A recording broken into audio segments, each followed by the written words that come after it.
ऐसी बहुत कम फ़िल्में हैं जिसने ऋतिक रोशन को कॉम्प्लीमेंट किया एज़ ए एक्शन स्टार।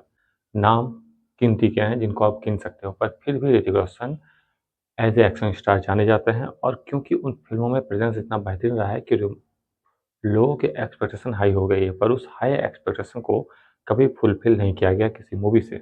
और ऐसा कुछ अब हो सकता है, वो चीज़ें ठीक होने वाली है क्योंकि ऋतिक रोशन साउथ इंडिया जा रहे हैं, साउथ सिनेमा से कोलैबोरेशन कर रहे हैं और वो कर रहे हैं उनके साथ जो सलार और केजीएफ बना चुके हैं। मतलब कि उन्हें पता है कि वो किस तरह से ट्रीट करते हैं स्टार को, एक्शन स्टार को, और किस तरह से वो ऋतिक रोशन को ट्रीट करना चाहते हैं। तो कौन-सी ऐसी फ़िल्में हैं जिसने ऋतिक रोशन को कॉम्प्लीमेंट किया? हम वाले और ऋतिक क्या डिफरेंट कर सकते हैं? और उससे बड़ी बात, वार 2 इसमें क्या रोल प्ले करने वाला है? क्योंकि वार 2 ने जो डिसअपॉइंट किया है, वो भी बहुत बड़ा रोल प्ले कर रहा है इस डिसीज़न को। और क्रिस भी आने वाली है, क्रिस 4 तो बैक टू बैक एक्शन फ़िल्में आने वाली है। पहली बात, कौन-सी फ़िल्म में ऋतिक रोशन को कॉम्प्लीमेंट किया? तो सबसे पहला नाम आता है धूम 2 का, जिसने ऋतिक को एज़ अ एक्शन स्टार बहुत अच्छे वे में, बहुत स्टाइलिश वे में प्रेज़ेंट किया था।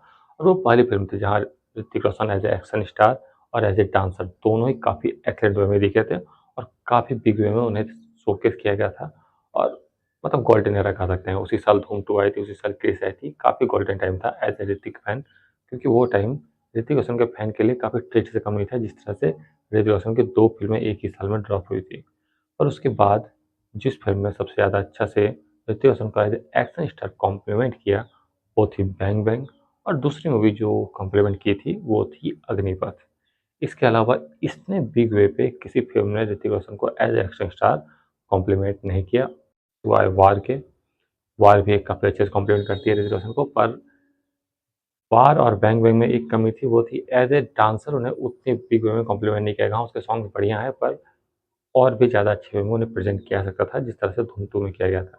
सोचो ना, ऋतिक रोशन इतने बड़े ग्रैंड स्टार हैं, इतने बेहतरीन स्टार हैं, और उनकी फ़िल्मों की लिस्ट जो एक्शन एक्शन स्टार हैं, वो सिर्फ़ 4 ही हैं। उसके बाद क्रिस बचती है और क्रिस 3 बचती है। क्रिस 3 उतनी अच्छी नहीं थी, क्रिस अच्छी थी। और कोई मिल गया में कुछ एक्शन था, जो ऋतिक रोशन को कॉम्प्लीमेंट कर रहा था, वो डिफरेंट वे में कॉम्प्लीमेंट कर रहा था।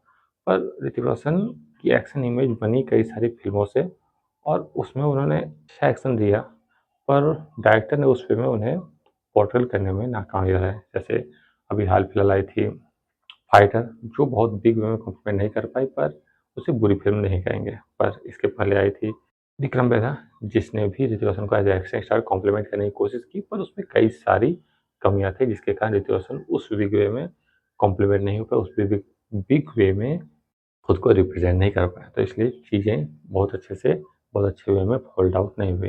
पर अब ऋतिक रोशन और हम वाले एक साथ आ रहे हैं, तो उम्मीद करो कि कुछ बड़ा ही होने वाला है, कुछ बेहतरीन होने वाला है। क्योंकि केजीएफ और सलार दोनों ही फ़िल्म ये बता रही है कि हम वाले जानता है अपने एक्शन स्टार को किस तरह से रिप्रेज़ेंट करना है।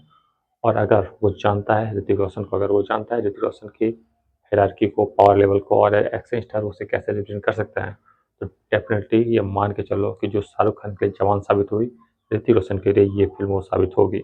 और मुझे नहीं लगता है कि ये वो उस ट्रैक में जाने वाली है जिस तरह सिकंदर गई, फिर सलमान खान और गजनी के डायरेक्टर साथ आए, पर कुछ कमाल नहीं हुआ, पर यहाँ कमाल होगा। क्योंकि ऋतिक रोशन एक तो डायरेक्टर स्टार है, वो डायरेक्टर को कुछ ऐसा बोलते नहीं है कि मुझे इस वे में प्रेज़ेंट करो, वो पूरा खुली छूट देते हैं, जो एक बहुत अच्छी बात हो जाती है, कभी-कभी बुरी बात हो जाती है। तो हम वाले उसे जिस वे में चाहेगा रिप्रेज़ेंट कर सकता है। और जिस तरह से हम वाले ने चीज़ें ड्रॉप की है उस अनाउंसमेंट में, उसमें ये पता चलता है कि वो वार वाले फ़ेज़ में नहीं जा रहा है, वो जा रहा है उसी फ़ेज़ में जहाँ केजीएफ और सलार के थोड़ा ग्रिटी और थोड़ा इस तरह का टोन ही रहेगा, जहाँ वो काफ़ी रॉ एक्शन करते दिखेंगे। और रॉ एक्शन करते वो दिखे थे अग्निपथ में, जो काफ़ी बेहतरीन लगा था। और बहुत बिग रोल इसमें वार 2 का भी होने वाला है, क्योंकि वार 2 जिस तरह से फ़ोल्ड आउट हुई, जिस तरह से फ़ोल्ड आउट होनी थी और जिस तरह से फ़ोल्ड आउट हुई, वो काफ़ी डिफरेंट पैदा कर दिया है। क्योंकि वार 2 से जिस तरह की एक्सप्रेशन थी, वो उतना वे में गया नहीं, उतना पॉज़िटिव रिस्पॉन्स नहीं आया। तो वाटू हो सकता है खुद के इफ़ेक्ट सुधार ले, खुद को थोड़ा इम्प्रूव कर ले, पर वो as a action star Hrithik Roshan को कॉम्प्लीमेंट नहीं कर रहा है और जिस तरह से करना चाहिए उस तरह से वो नहीं जा रहा है। पर डेफ़िनिटली वार 2 एक बुरी movie as a action film नहीं होने वाली है, जो लोग कह रहे हैं, वो वहाँ नहीं जाएगी। यकीन मानो, वो उतनी बुरी नहीं होने वाली है, जो बड़े मियाँ छोटे मियाँ से कंपैरिज़न हो रहा है।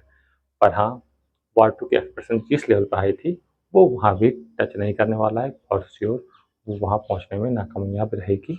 पर हाँ, फ़िल्म के एक्शन सीन में बहुत ज़्यादा कमी है और हो सकता है ऋतिक रोशन कुछ सीन में अच्छे से कॉम्प्लीमेंट कर दे, पर पूरा मूवी में Hrithik Roshan as a action star बहुत बड़े वे में, बहुत बिग वे में रिप्रेज़ेंट होते नहीं दिखेंगे और जूनियर एनटीआर फ़िल्म में बहुत अच्छे से लग भी नहीं रहे हैं एज़ ए विलन, बहुत अच्छे कॉम्पिटिटिव विलन नहीं लग रहे हैं।